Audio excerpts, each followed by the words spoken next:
So apparently people are still debating whether GODOX is made for professionals or not. Yes, around me, people have always considered GODOX like a cheap brand, something that, beginners consider when they don't have the money for the real stuff. But that was a long time ago, and I was wondering, has anything changed since then?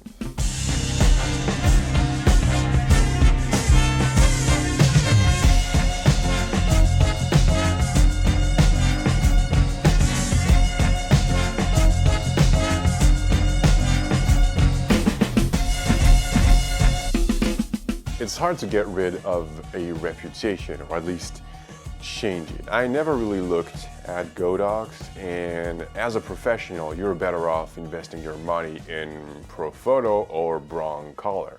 And this is probably why I decided a long time ago to choose the Broncolor Move 1200L and then to move on to the Cirrus L 800 watts. Of course, there are other reasons, but at the time I needed the power, the consistency, the reliability, and the outdoor kit was the perfect fit for me, considering the type of work that I was doing back then. And by the way, we are in 2021, and no other brands, no other manufacturer has proposed an equivalent to the Cirrus L 800 watts. The AD600pro is short of 200 watts, but this doesn't really mean anything. I have to test it, I have to use it on different projects and see if today I do need 800 watts of power, or maybe the 600 watts are enough for me. And then we have to look at the unit, the flash itself. Is it well built? Is it easy to use? Is it going to hold me back, or is it going to help me create the images I want? I've used it a lot the past weeks. I've used it combined with continuous lights. I've used it combined with the AD300pro, and all the images that were made with the Pixar Pro optical snoot, it's actually the AD600pro attached to it.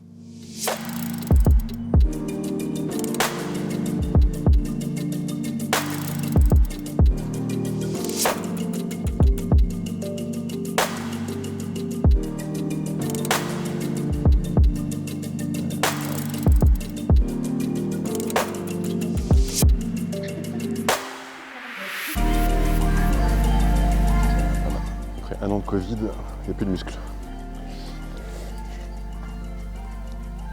C'est horrible. C'est vraiment horrible. T'es prête? Allez, on y va. Est-ce qu'on peut mettre les cheveux complètement derrière, s'il te plaît? Au bout de 2 flashs, ouais, tu peux improviser avec les mains. Par contre, c'est juste au niveau des plumes, de temps en temps, comme ça bouge un peu au niveau des épaules, du coup, il y a un léger déséquilibre. C'est-à-dire que de temps en temps, ça bascule à gauche, de temps en temps à droite.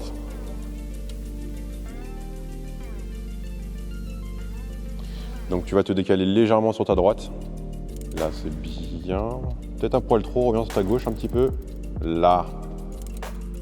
On y va. Je la refais. Troisième. Merci.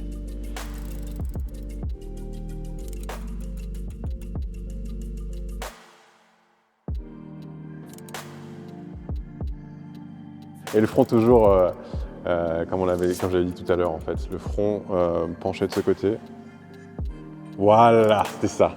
Merci. Je sais pas comment dire ça en fait. Ah ouais, non, c'est libre de ma main. C'est ta main, ouais. Les épaules vers moi. On force.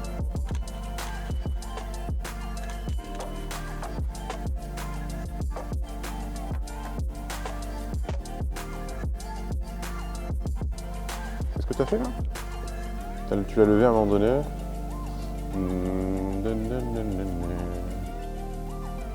C'est pas mal ça en fait dans le mouvement, tu vois, quand tu faisais le yes comme ça. Yes, attention les ailes.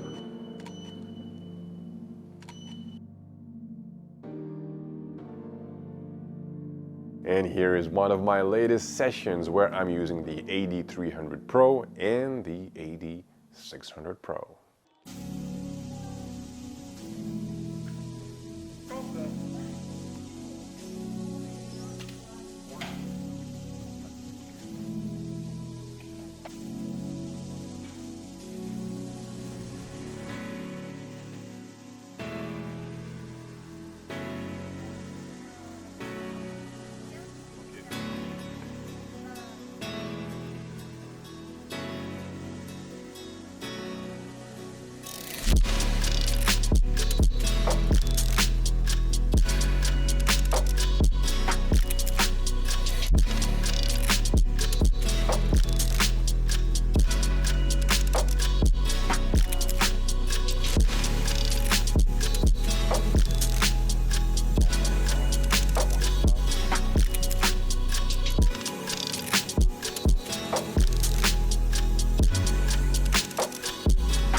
it is still a fat strobe.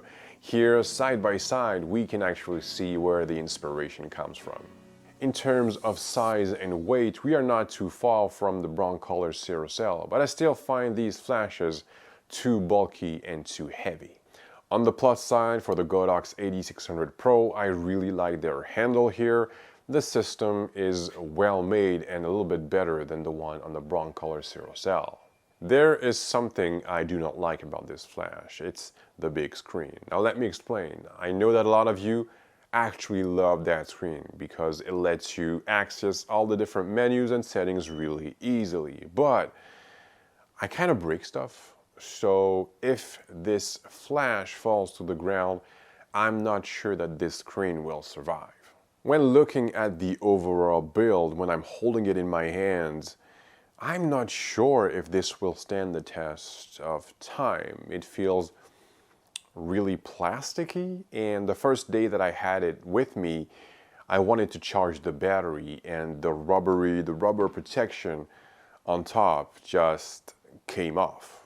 I know that a lot of things these days are made out of plastic, but here it's different. It's a feeling. And I know that these strobes are not made to stay in the studio. They are made for outdoor photography. So I feel a little bit concerned, but we'll see.